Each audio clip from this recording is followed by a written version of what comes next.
पिछले 3 साल में हमने टोटल 33 कंपनीज में इन्वेस्ट किया है। उसमें हमारी सबसे पहली इन्वेस्टमेंट थी, वो कंपनी पिछले 3 साल में 10 गुना हो गई है और यही ग्लोबल प्रैक्टिस है, ऐसा नहीं है, ये मैं इंडिया का केस बता रहा हूँ। तो ये जो इन्वेस्टमेंट अप्रोच है काफ़ी नया है इंडिया में और काफ़ी सारे इन्वेस्टर इसके बारे में नहीं जानते हैं। तो मान लीजिए किसी इन्वेस्टर ने 1 करोड़ रुपया आपके पास डाला होगा, तो कितने पीरियड में कितना रुपया बना?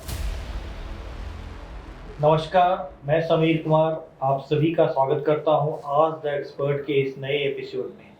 आप जैसा आप सब जानते हैं कि हम लोग आज द एक्सपर्ट के हर एपिसोड में एक प्रोमिनेंट गेस्ट को बुलाते हैं और उनसे मार्केट की बारीकियों और नए अपॉर्चुनिटी को समझने की कोशिश करते हैं। तो इसी क्रम में आज हमारे साथ हैं मिस्टर अजय मोदी, जो पाइपर सरिका के डायरेक्टर हैं। अगर मैं इनके बारे में बात करूँ तो इन्होंने बीटेक किया है, इन्होंने CFA किया हुआ है, प्लस इन्वेस्टमेंट मैनेजमेंट का सर्टिफिकेशन इन्होंने यूके से किया हुआ है, प्लस 10 साल इन्होंने स्टार्टअप कंपनीज के साथ काम किया हो। कंपनी को फंडिंग करने की बात हो या उनके ग्रोथ जर्नी में पार्टिसिपेशन करने की बात हो, तो इन्होंने काफ़ी सारा हेल्प किया है टेक और डीप टेक कंपनीज को। तो आइए हम जानने की कोशिश करते हैं कि आने वाला फ्यूचर टेक और डीप टेक कंपनी के लिए कैसा है भारत में, और इनके फंड के बारे में समझने की कोशिश करते हैं। आपका स्वागत है Ajay ji. Thank you Sameer ji, it is a pleasure to be here. तो जैसा आपकी company Piper Serica asset management company cat 2 का AIF चलाती है, राइट, और उसमें आप लोग प्राइवेट इक्विटी में इन्वेस्टमेंट करते हैं। तो आप बताएंगे हमारे इन्वेस्टर को कि प्राइवेट इक्विटी है क्या और इसमें इन्वेस्टमेंट कैसे कर सकते हैं?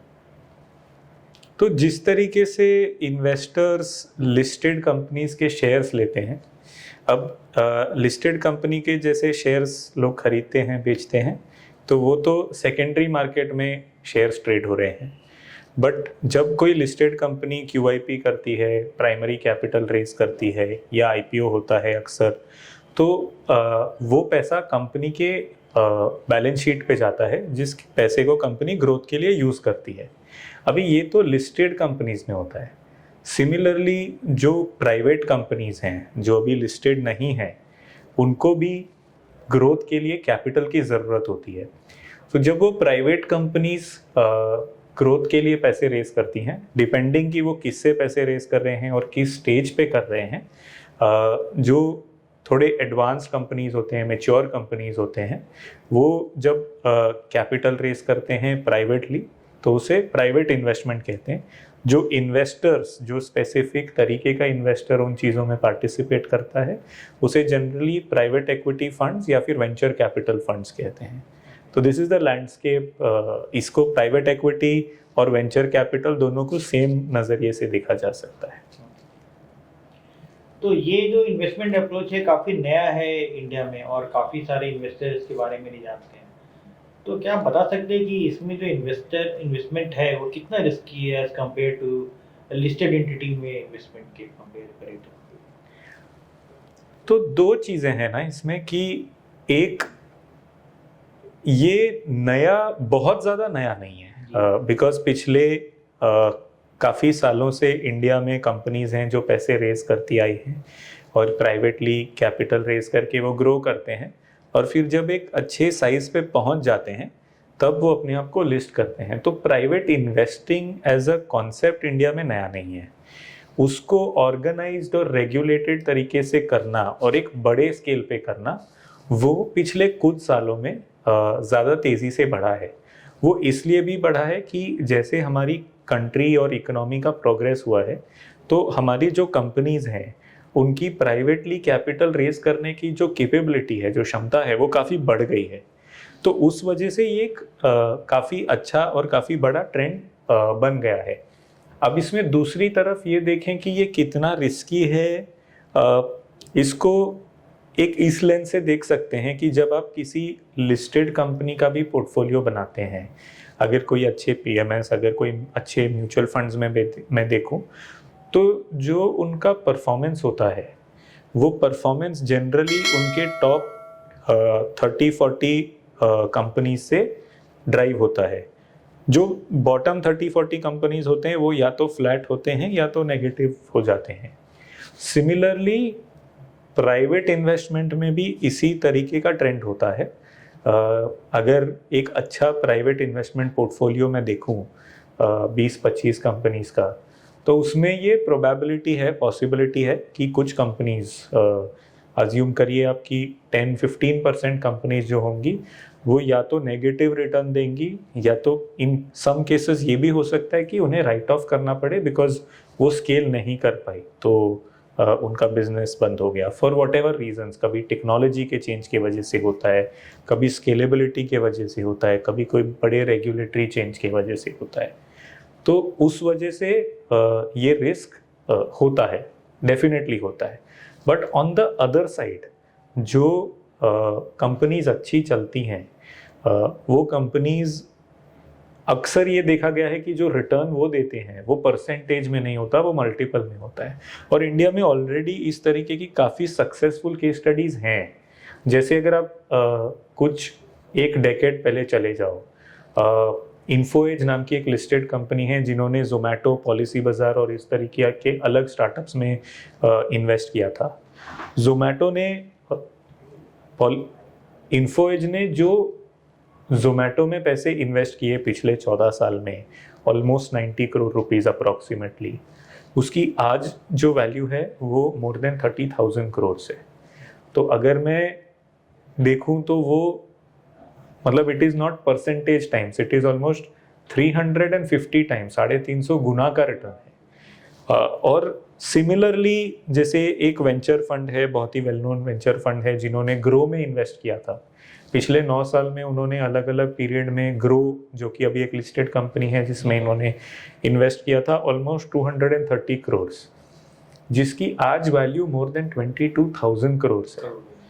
सो इसमें सिंपल कहने की बात यह है कि हो सकता है कि कुछ पोर्टफोलियो में 2-3 कंपनीज ऐसी हों जो अच्छी ना चलें, जो नेगेटिव हो जाएं, जो राइट ऑफ हो जाएं, बट जो 5-7 कंपनीज ऐसी होंगी, 30-40% ऑफ द पोर्टफोलियो ऐसा होगा जो अच्छा चलेगा, वो बहुत अच्छा चलेगा। और हमने अपने एक्सपीरियंस में देखा है, हमारे पिछले फंड में पाइपर सैरिका एंजल फंड जो हमारा था, उसमें हमारी सबसे पहली इन्वेस्टमेंट थी। वो कंपनी पिछले 3 साल में 10 गुना हो गई है ऑलरेडी। सो इस तरीके की अपॉर्चुनिटीज़ जब हम देखते हैं, प्राइवेट इन्वेस्टमेंट या कोई प्राइवेट इक्विटी फंड या कोई वेंचर कैपिटल फंड, तो वहाँ पे हमें ये ध्यान रखना पड़ेगा कि जो रिटर्न्स होंगे वो 20-30% portfolios outside, 20-30% companies in the portfolio outside return देंगे, मतलब बहुत ही मल्टीफोल्ड में रिटर्न देंगे। और यही ग्लोबल प्रैक्टिस है, ऐसा नहीं है ये मैं इंडिया का केस बता रहा हूँ, ग्लोबली भी यही प्रैक्टिस है। इन्वेस्टर को सिर्फ रिस्क देख के नहीं सोचना चाहिए, इन्वेस्टर को अपसाइड भी देखना चाहिए कि जो कंपनीज छोटी हैं और उनको आप अर्ली स्टेज में बैक कर रहे हो, जब वो कंपनीज बड़ी होंगी तो उसमें जो वैल्यू क्रिएशन होगा उसके वजह से ओवरऑल पोर्टफोलियो पे जो परफॉर्मेंस है वो बहुत ही बढ़िया होता है। आपका जो पहला पाइपर सैरिका का जो पहला सीरीज ऑफ फंड था, एंजल फंड, तो उसमें किस तरह का रिटर्न इन्वेस्टर को मिला है, थोड़ा उस बारे में बताएंगे? तो हमारा जो पहला फंड है पाइपर सैरिका एंजल फंड, वो अभी अपनी लास्ट ट्रांच कॉल कर रहा है। पिछले 3 साल में हमने टोटल 33 कंपनीज में इन्वेस्ट किया है और पोर्टफोलियो का IRR मोर देन 40% का है। हमने एक कंपनी में कंप्लीट एग्जिट किया है और एक कंपनी जो कि मैंने आपसे बताया कि 10 गुना हो गई है, वहाँ पे हमने पार्शियल एग्जिट करके कैपिटल रिटर्न करना भी शुरू किया है। तो ये 40% XIRR का मतलब अगर हम लेमैन में समझना चाहें तो मान लीजिए किसी इन्वेस्टर ने 1 करोड़ रुपया आपके पास डाला होगा, तो कितने पीरियड में कितना रुपया बना? 2 तरीके से इसको मैं देखता हूँ। मेरे फंड में जो इन्वेस्टर ने पैसे दिए हैं वो एक्चुअली एक बार में नहीं दिए हैं, पिछले 3 साल में हमने रेगुलर इंटरवल्स पे वो पैसा कॉल किया है। और उसकी करंट वैल्यू क्या है, आपको एक सिंपल एग्जांपल दूं तो अगर इन्वेस्टर ने पिछले 3 साल में टोटल 1 करोड़ रुपए इन्वेस्ट करे हैं हमारे पास, तो उनके पोर्टफोलियो की करंट वैल्यू ऑलमोस्ट 1.8-1.85 करोड़ के आसपास है। जिसका अगर मैं कैश फ्लो के डेट्स के हिसाब से परफॉर्मेंस कैलकुलेट करूं तो 40% से ऊपर IRR बन रहा है अभी। तो जब ये फंड मैच्योर हो जाएगा और जब आप इन्वेस्टर को पैसा वापस करोगे पूरा, तो फिर 1 करोड़ का कितना करोड़ रुपया उनको मिलेगा? सो स्टार्टअप फंड्स में, वेंचर कैपिटल फंड्स में, प्राइवेट इक्विटी फंड्स में एक्चुअली एक बार में पैसे वापस नहीं होते हैं। एटलीस्ट हमारे फंड में हमारा जो फ्रेमवर्क है वो ऐसा है कि हम जनरली 3 साल तक पैसा मंगाते हैं। हर साल में 1 से 2 ट्रांच में पैसा मंगाते हैं हम, और वो जैसे जैसे कंपनीज आइडेंटिफाई होती जाती हैं वैसे वैसे इन्वेस्ट करते हैं। अब जैसे ये कंपनीज ग्रो करती हैं, मेच्योर करती हैं, उसी पीरियड के साथ हम धीरे धीरे करके इन कंपनी से एग्जिट करना शुरू करते हैं। और जैसे जैसे हम एग्जिट करते जाते हैं वो सारे एग्जिट प्रोसीड्स हम इन्वेस्टर को रिटर्न करते हैं। तो ऐसा नहीं है कि इन्वेस्टर को 5 साल बाद या 7, 8, 9 साल बाद, 10 साल बाद एक बार में पैसा मिलेगा। इन्वेस्टर जनरली 3, 3.5 साल तक हमें कैपिटल देता है। हमारा एक्सपेक्टेशन या गाइडेंस इन्वेस्टर से यही होता है कि चौथे साल से आप एक्सपेक्ट करें कि हम एग्जिट करके धीरे धीरे कैपिटल रिटर्न करना आपको शुरू करेंगे। तो चौथे 5वें साल से इन्वेस्टर को कैपिटल रिटर्न आना शुरू होता है, और फिर डिफरेंट पीरियड्स में रेगुलर इंटरवल्स पे वो कैपिटल इन्वेस्टर को वापस आता रहता है over a period of 10 years. तो अगर मैं आपको पूछूं कि इन्वेस्टर का प्रिंसिपल कब तक वापस हो जाता है और फिर बाकी का जो ऊपर का जो उनका रिटर्न बना है वो कितने टाइम में वापस होता है? हमारा कोशिश या गाइडेंस यही है कि इन्वेस्टर को 6 साल के अंदर, 3 साल वो पैसे हमें देते हैं, चौथे साल से हम एग्जिट करके कैपिटल रिटर्न करना शुरू करते हैं। विदिन 6 ईयर्स इन्वेस्टर को उनका प्रिंसिपल कैपिटल वापस मिलने का या वापस देने का हमारा एक गाइडेंस होता है इन्वेस्टर को। ओके। और रिटर्न जो बना है वो पैसा कब तक वापस आता है? तो अगेन इसमें इन्वेस्टर को कैपिटल रिटर्न आना जब शुरू होता है तो ऐसा नहीं है कि मैंने प्रिंसिपल कैपिटल वापस देने के बाद कैपिटल देना रोक दिया। राइट। चौथे साल से मैं एग्जिट करना शुरू करता हूं, और फिर रेगुलर इंटरवल पे जैसे 6 साल तक इन्वेस्टर को उनका प्रिंसिपल मिल रहा है और उसके बाद उनको उनका प्रॉफिट्स भी मिलना शुरू होता है। तो प्रिंसिपल मिलने के बाद से प्रॉफिट मिलने की जर्नी के बीच में कोई पॉज नहीं होता है, वो रेगुलरली चलती रहती है। हमारा जो नया फंड है भारत टेक फंड, उसकी लाइफ 10 साल की है। 3 साल हम कैपिटल कॉल करेंगे, चौथे साल से कैपिटल रिटर्न देना शुरू करेंगे।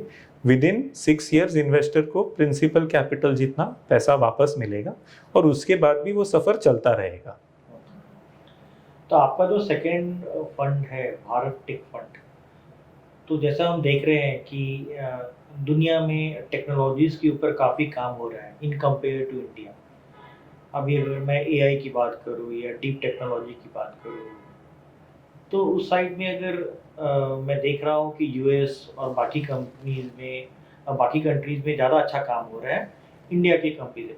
तो आपको क्या लगता है कि जो टेक कंपनीज है, भारत की जो टेक कंपनीज है, उनका फ्यूचर क्या है अगर मैं उसको अदर कंट्रीज से कंपेयर करूँ तो? आपका पॉइंट बहुत ही अच्छा है कि दूसरे कंट्रीज़ में हमारे कंट्री से डेफिनेटली ज़्यादा काम हो रहा है डेवलप्ड कंट्रीज़ में। यूएस देख लो, चाइना देख लो। अगर मैं इंडिया का पिछले 20 से 30 साल का जर्नी देखूं तो एक चीज़ हम सबको as investors and as Indian people हमें ये चीज़ समझनी पड़ेगी कि ऐसा नहीं है इंडिया ने इन सेक्टर्स में कभी काम नहीं किया। अगर मैं एआई की बात करूं, अगर मैं डीप टेक्नोलॉजी की बात करूं, जैसे सेमीकंडक्टर हो गया, इलेक्ट्रॉनिक्स हो गया, इलेक्ट्रॉनिक डिज़ाइन हो गया, चिप डिज़ाइन है, डिफेंस टेक्नोलॉजी है, आई डोंट थिंक कि इंडिया ने इन सेक्टर्स में कभी काम नहीं किया। बट पिछले 20 से 25 साल इंडिया एक सर्विसेज इकोनॉमी था, और उसमें जब मैं ये कह रहा हूँ तो मैं ये बताना चाहता हूँ कि इंडिया का डोमेस्टिक टैलेंट है जो इन सेक्टर्स में काम कर रहा था, वो बस किसी फॉरेन कंपनीज को सर्विस प्रोवाइड करने के लिए काम कर रहा था। तो जो बदलाव अभी हो रहा है उसमें ये है कि पहले हम किसी और के लिए काम कर रहे थे, अब हम खुद के लिए काम करेंगे। और एंटरप्रेन्योरशिप का भी जो इंडिया में पिछले 10 साल में एक बहुत ही बड़ा ट्रेंड और एक साइकिल बना, उसमें यही हुआ कि काफ़ी लोग जो पहले किसी और के लिए काम करके उस कंपनी को सक्सेसफुल बनाते, उन्होंने अब खुद के लिए काम करने का जर्नी शुरू किया, और उस जर्नी के आउटकम में बहुत अच्छे बिजनेसमैन, बहुत अच्छे फाउंडर्स ने बिलियन डॉलर कंपनीज बनाई हैं। तो मुझे ये कॉन्फिडेंस है कि इन सेक्टर्स में जो सेमीकंडक्टर हो गया, डिफेंस, एआई, स्पेस टेक्नोलॉजी, इन सेक्टर्स में भी बहुत अच्छी कंपनीज बन रही हैं इंडिया में। ऑफ कोर्स थोड़ा टाइम लगता है, बिकॉज इन सेक्टर्स में जो टेक्नोलॉजी डेवलपमेंट और फिर उसका ट्रायल्स, उसका सर्टिफिकेशन और उसके फाइनल अप्रूवल्स में जो साइकिल होता है वो काफ़ी लंबा होता है, और वो इकोसिस्टम अभी धीरे धीरे बन रहा है इंडिया में, तो थोड़ा टाइम लगेगा।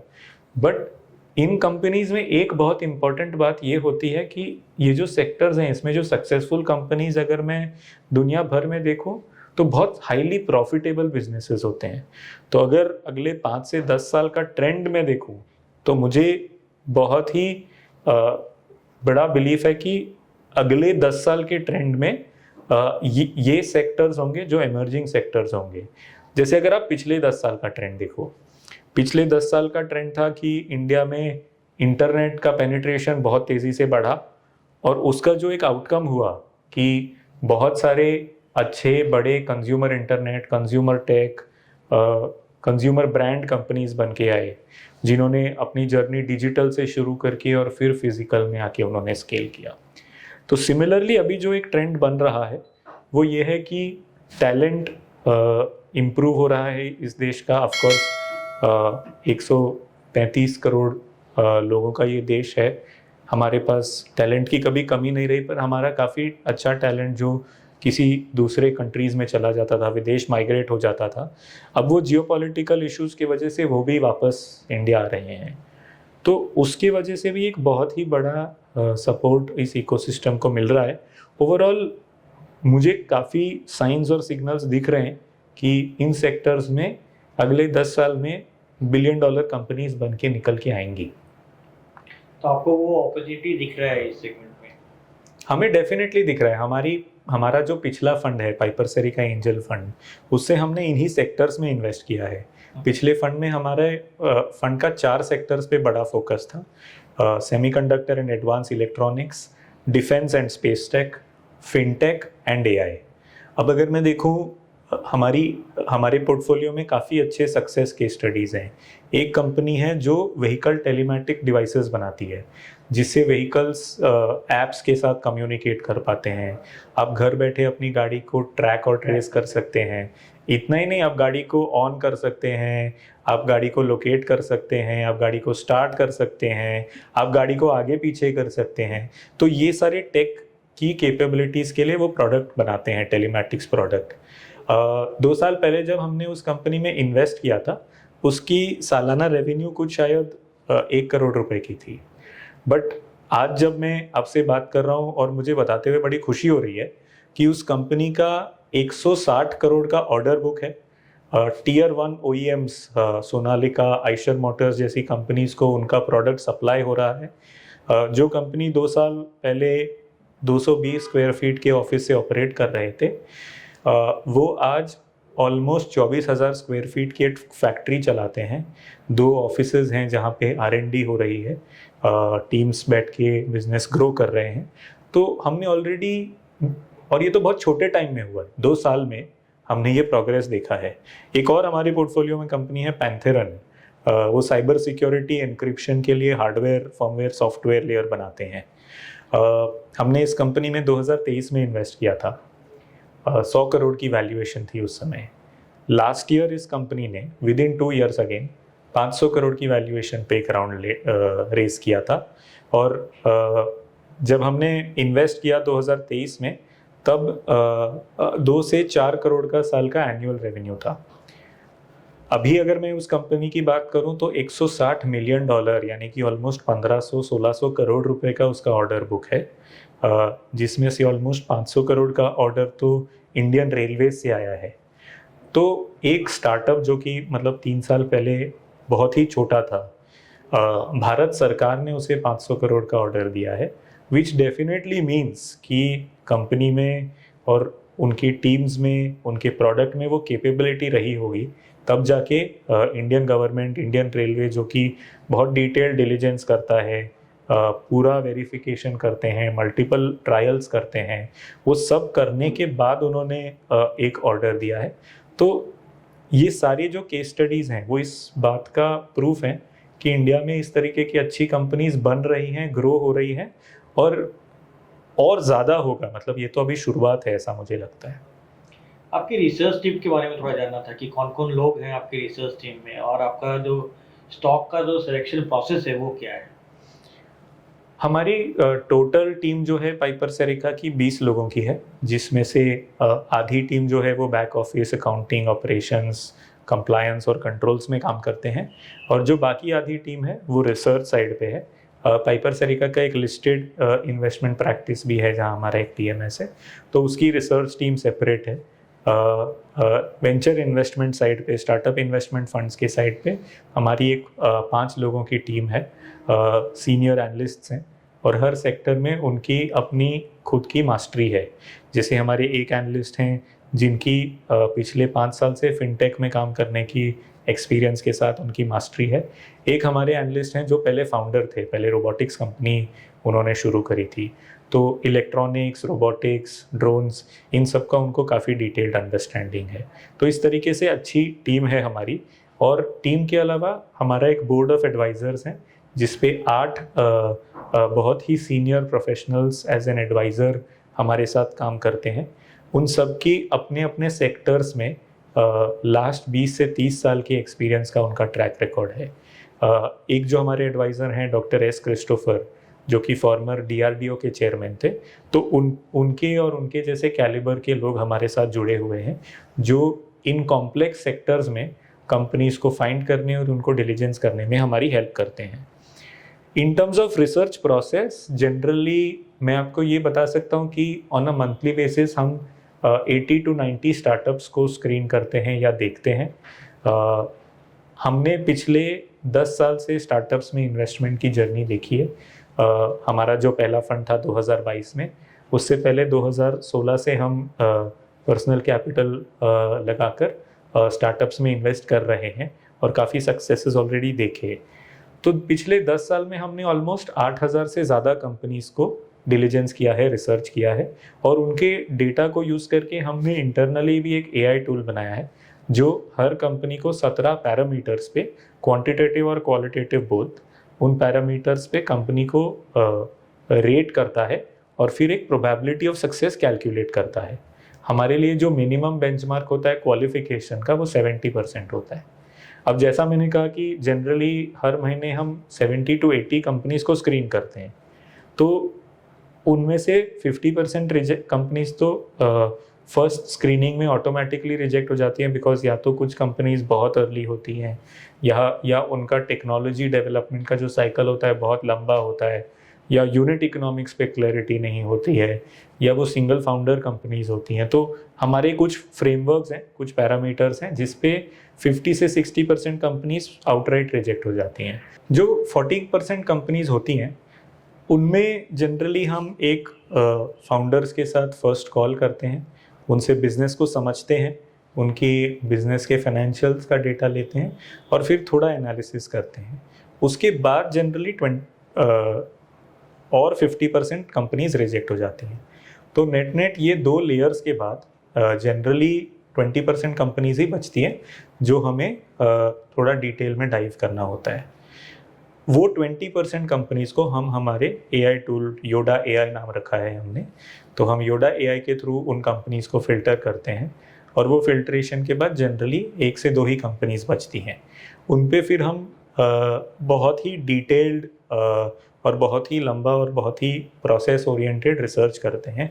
सबसे पहले उनका बिजनेस रिसर्च होता है, जहाँ पे हम उनकी टेक्नोलॉजी को, उनके प्रोडक्ट को, उनकी डेवलपमेंट रोड मैप को बहुत ही डिटेल में स्टडी करते हैं, और फिर एक कंक्लूजन बनाते हैं खुद के लिए कि क्या ये टेक्नोलॉजी किसी कस्टमर के लिए, क्या ये प्रोडक्ट किसी कस्टमर के लिए या तो 10 गुना ज़्यादा एफिशिएंसी ला सकता है, या फिर जो ऑलरेडी उनको एफिशिएंसी अवेलेबल है वो 1/10 कॉस्ट पे दे सकता है। तो जहाँ हमें ये कैपेबिलिटी नज़र आती है, उन पे हम फिर उन कंपनीज़ के साथ जाके ऑन ग्राउंड मीटिंग करते हैं, उनकी फैसिलिटीज़ विज़िट करते हैं, उनकी टीम से बात करते हैं, कस्टमर्स के साथ बात करते हैं, वेंडर्स के साथ बात करते हैं, उनके फाइनेंशियल मैनेजर्स, ऑडिटर से बात करते हैं, और ये सारा डेटा लेके एक और डिटेल्ड बिजनेस डिलीजेंस होता है, जिसके बाद हम उन कंपनीज को फाइनल इन्वेस्टमेंट के लिए शॉर्ट लिस्ट करते हैं। जो बिजनेस डिलीजेंस होता है उसके बाद 3 और एडिशनल लेयर्स ऑफ डिलीजेंस होते हैं, जिसमें सबसे पहले होता है फाइनेंशियल ड्यू डिलीजेंस, जो एक थर्ड पार्टी अकाउंटिंग फर्म या ऑडिट फर्म करती है। उसके अलावा एक लीगल एंड कंप्लायंस डिलीजेंस होता है, सो दैट इन कंपनीज में जो हम इन्वेस्ट कर रहे हैं उनमें पास्ट में कोई कंप्लायंस इशू ना रहा हो, कोई फाइलिंग मिस नहीं हुई हो, तो ये सारी चीज़ें हम कवर करते हैं। और लास्टली एक आईपी डिलीजेंस होता है, उनकी इंटेलेक्चुअल प्रॉपर्टी जो उनके पास है वो किसी के साथ शेयर्ड तो नहीं है, किसी के साथ compete तो नहीं कर रही, उनकी पूरी ओनरशिप उनके पास है ना, कोई रिस्क तो नहीं है उसको लूज़ करने का। तो ये डिलीजेंस होने के बाद फाइनली फिर एक फाइनल कंक्लूजन बनता है, जिसके बाद हम इन्वेस्ट करते हैं। तो मल्टी लेयर डिलीजेंस होता है, जिससे हर लेवल पे रिस्क और कैपेबिलिटी दोनों को हम काफ़ी डिटेल में असेस करते हैं। आपकी जो फर्स्ट सीरीज ऑफ फंड है एंजल फंड, उसमें क्या किसी कंपनी का राइट ऑफ हुआ है? आई एम वेरी फॉर्चुनेट कि अभी तक कोई राइट ऑफ नहीं हुआ है। हालांकि ऑफ कोर्स कुछ कंपनीज हैं जिनका प्रोग्रेस थोड़ा स्लो है, बट अभी तक वो उस लेवल पे नहीं है कि हमें उनको राइट ऑफ करना पड़े। आपका एग्जिट फॉर्मेलिटीज क्या है, मतलब आप कैसे कंपनियों से एग्जिट करते हैं? क्योंकि Hello. First of all, thank you so much for watching our video. Well, it has been observed and it has come to my knowledge that more than 50% of the viewers who come to our channel do not subscribe to our channel.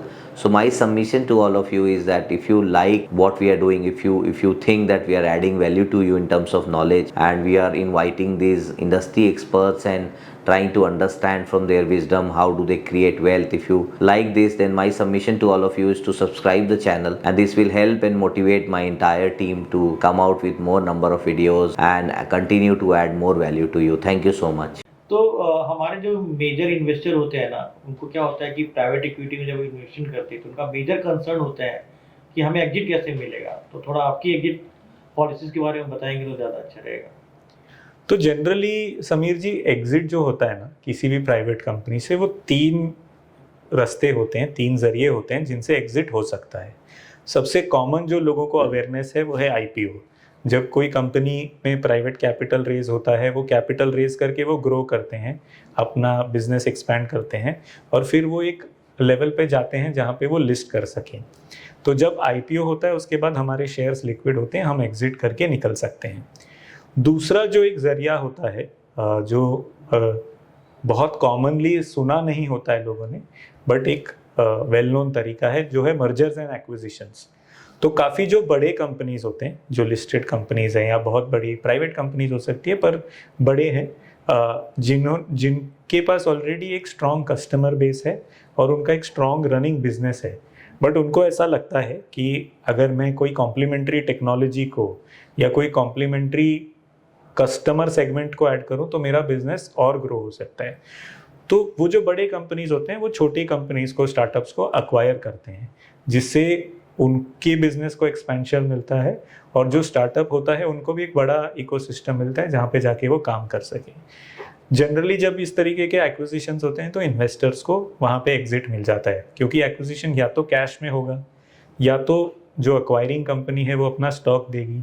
अब जो investor है या share holder है वो stock तभी ही लेगा जब वो स्टॉक लिक्विड है या लिक्विड होने वाला है। तो इस तरीके से मर्जर्स एंड एक्विजिशंस के थ्रू भी एग्जिट होता है। जो तीसरा और स्टार्टअप इन्वेस्टर्स के लिए सबसे कॉमन तरीका है वो होता है कि सेकेंडरी सेल। जैसे मैंने आपको बताया, हमारी सबसे पहली कंपनी जिसमें 10 गुना वैल्यूएशन ग्रोथ के बाद हमने पार्शियल एग्जिट किया। तो हमने पहली बार जब कंपनी में इन्वेस्ट किया था तो उसकी 65 करोड़ की वैल्यूएशन थी। उसके बाद कंपनी ने 2 और राउंड्स रेस करे, और लास्ट राउंड जो उन्होंने, तीसरा राउंड जो उन्होंने रेस किया था लास्ट ईयर, वो ऑलमोस्ट 1000 करोड़ की वैल्यूएशन पे था। तो 1000 करोड़ की वैल्यूएशन पे उन्होंने जो कैपिटल रेस किया, जिससे उन्होंने रेस किया, उन इन्वेस्टर्स को हमने हमारे शेयर्स भी पार्शियली दे दिए और हमारी लिक्विडिटी इवेंट क्रिएट हो गया। तो जनरली स्टार्टअप इन्वेस्टिंग में सेकेंडरीज के थ्रू कॉमनली एग्जिट मिलता है। जैसे जैसे कंपनीज प्रोग्रेस करेंगी उनका वैल्यूएशन बढ़ेगा, उनका कैपिटल रिक्वायरमेंट बढ़ेगा। जैसे जैसे वो हायर कैपिटल रेज करेंगी, बड़े इन्वेस्टर्स आएंगे, तो अर्ली इन्वेस्टर्स आने वाले इन्वेस्टर को अपना शेयर देके एग्जिट ले सकते हैं।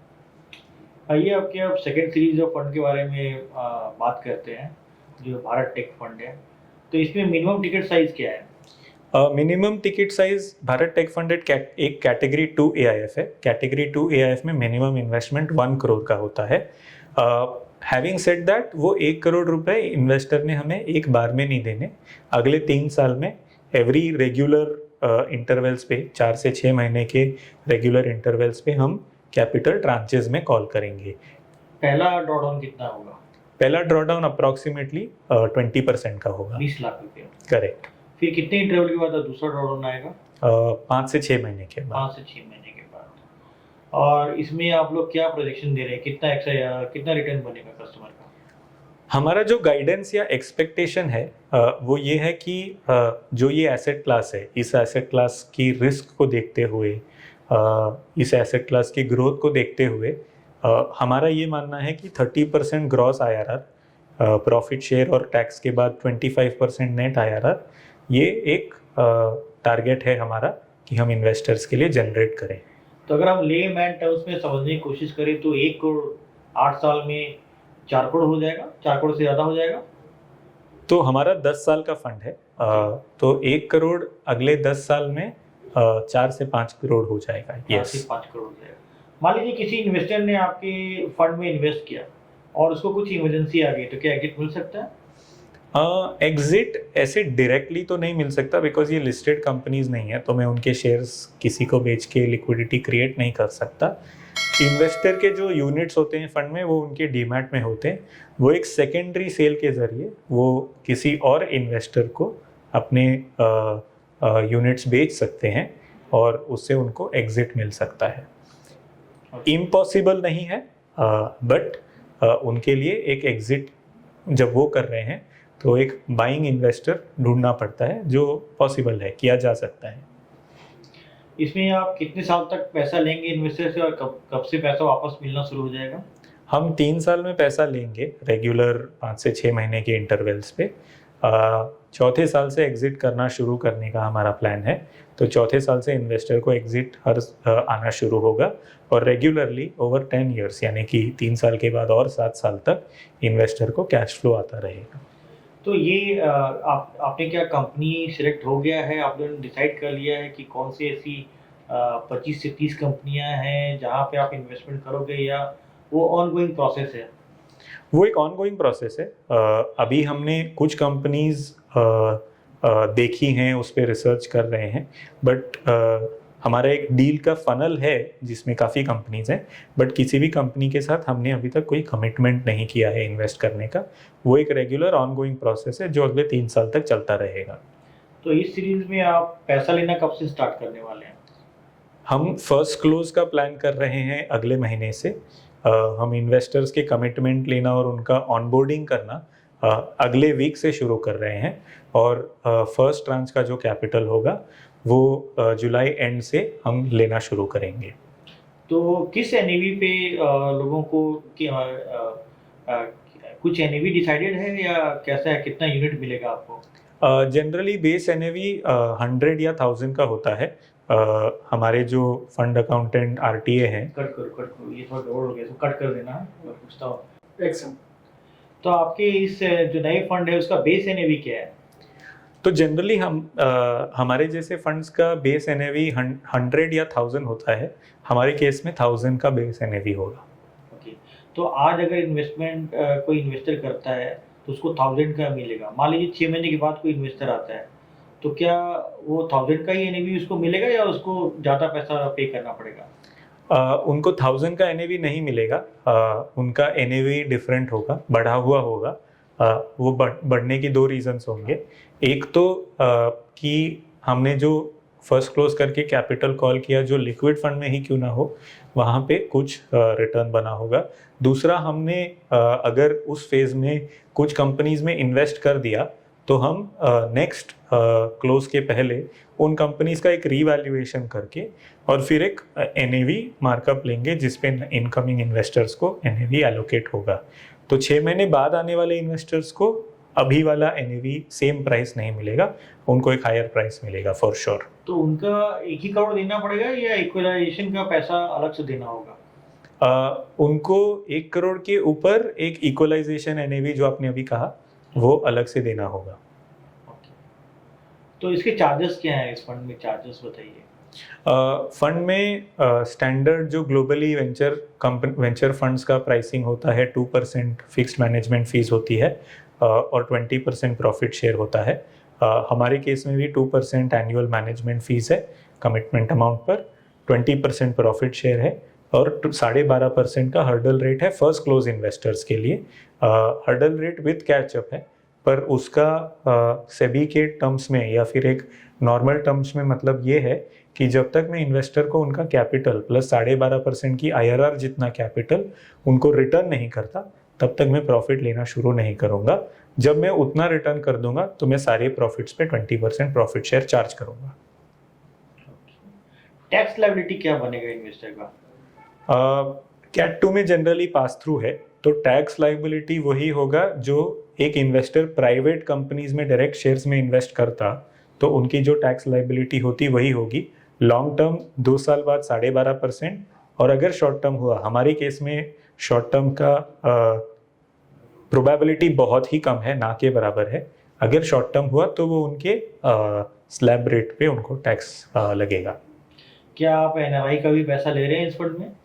एनआरआई का भी कैपिटल हम ले रहे हैं, हम एनआरआई इन्वेस्टर्स को एक्सेप्ट कर रहे हैं। एनआरआई इन्वेस्टर्स के लिए हमारे पास 2 जरिए हैं। एक तो वो अगर उनका रुपी लिक्विडिटी है, डोमेस्टिक कैपिटल है, तो वो डायरेक्ट फंड में भी आ सकते हैं। अगर वो उनके डॉलर कैपिटल के थ्रू आना चाहते हैं तो हमने मॉरिशस में एक फीडर फंड बनाया है स्पेसिफिकली यूएस और कनाडा के इन्वेस्टर्स के लिए। मॉरिशस का जो स्ट्रक्चर है वो highly tax compliant, tax favourable है और उनके लिए भी ओवरऑल वो रेगुलेटरी पर्सपेक्टिव से बेनिफिशियल होता है। तो एनआरआईज के लिए दोनों रूट्स ओपन हैं और फीडर फंड के थ्रू भी आ सकते हैं मॉरिशस के, और डोमेस्टिक फंड में भी आ सकते हैं। तो फीडर फंड से आएंगे तो यूएस सिटीजन या यूएस एनआरआई को क्या बेनिफिट होगा? यूएस में एक गाइडलाइन होता है पीफिक का, पैसिव फाइनेंशियल इन्वेस्टमेंट कंपनी। तो उसके तहत अगर कोई इन्वेस्टमेंट यूएस से बाहर हो रहा है और वो पैसिव इन्वेस्टमेंट है तो उस पर जो अनबुक्ड गेन होता है उस पर भी यूएस में टैक्स पे करना पड़ता है। अगर वो हमारे मॉरिशस फीडर फंड के थ्रू आएंगे तो मॉरिशस फीडर फंड जो है वो SEC के पीफिक गाइडलाइन से कंप्लायंट है, तो उनको K1 रिपोर्ट्स इशू होंगे जिससे उनको ये मार्क टू मार्केट गेन पे टैक्स नहीं भरना पड़ेगा। और अपार्ट फ्रॉम दिस कनाडा और यूएस, बाकी कंट्रीज के जो एनआरआई है उनका क्या है?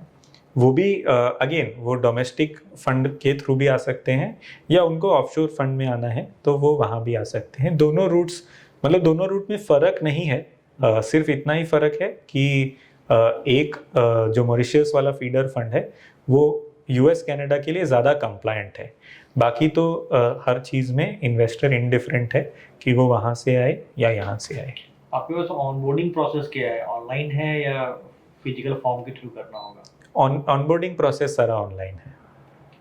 तो अगर एक यूएस एनआरआई है, चाहे किसी भी कंट्री का एनआरआई है, सॉरी एक कट कर दिया चलेगा, कंटिन्यू। एक एनआरआई को कितने दिन लगेगा आपके पास अकाउंट खुलने के लिए? एक एनआरआई को अगर वो यूएस में है, मतलब डिपेंड करता है वो कहाँ पे है, 1 से 2 दिन लगेगा, वहाँ पे कोई लंबा प्रोसेस नहीं है। अजय, ये हमारे इन्वेस्टर को बताइए कि प्राइवेट इक्विटी में इन्वेस्टमेंट क्यों जरूरी है, आज के इस दौर में क्यों करना जरूरी है? तो अगर मैं किसी भी HNI का पोर्टफोलियो देखूं तो जनरली एसेट एलोकेशन, और वो एसेट एलोकेशन के अंडर फिर कहाँ पे फॉर एग्जांपल इक्विटी एलोकेशन जो है वो कहाँ पे हो रहा है और उसका क्या रिटर्न बनेगा, ये हर इन्वेस्टर के लिए बहुत ही इम्पोर्टेंट बात होती है। अब दो रीजंस हैं आज की एक HNI को प्राइवेट इन्वेस्टमेंट इग्नोर क्यों नहीं करना चाहिए, इसको सीरियसली क्यों कंसिडर करना चाहिए। एक तो ये है कि जैसे जैसे कंट्री का इकोनॉमिक प्रोग्रेस हो रहा है वैसे वैसे जो अमाउंट ऑफ प्राइवेट कैपिटल है जो इंडिया की कंपनीज के लिए अवेलेबल है वो बढ़ता जा रहा है। जैसे बहुत ही रिसेंटली कुछ महीनों पहले भारत सरकार ने research development and innovation fund एक फंड क्रिएट किया है 1 लाख करोड़ का। तो ये 1 लाख करोड़ का फंड जो है वो डीप टेक कंपनीज में, जैसे जो सेक्टर्स की हमने बात करी उनमें इन्वेस्ट होगा और ये पैसा जनरली प्राइवेट कंपनीज को ऑलरेडी डिस्ट्रीब्यूट होना शुरू हुआ है। इस कैपिटल के अलावा ऑलमोस्ट 1.5 से 2 लाख करोड़ का प्राइवेट कैपिटल अवेलेबल है आज, जो इन कंपनीज को ढूंढ रहा है, उनमें इन्वेस्ट कर रहा है। दूसरा एक जो ट्रेंड है कि काफ़ी कंपनीज जैसे प्राइवेट कैपिटल अवेलेबल हो रहा है तो कंपनीज कैपिटल प्राइवेट में रेज करते हैं, स्केल करते हैं, ग्रो करते हैं और जब तक वो लिस्टिंग के लिए आते हैं तब तक वो बहुत ही ज़्यादा वैल्यूएशन पे ऑलरेडी पहुंच चुके होते हैं। जैसे रिसेंटली कुछ महीनों पहले ग्रो का लिस्टिंग हुआ।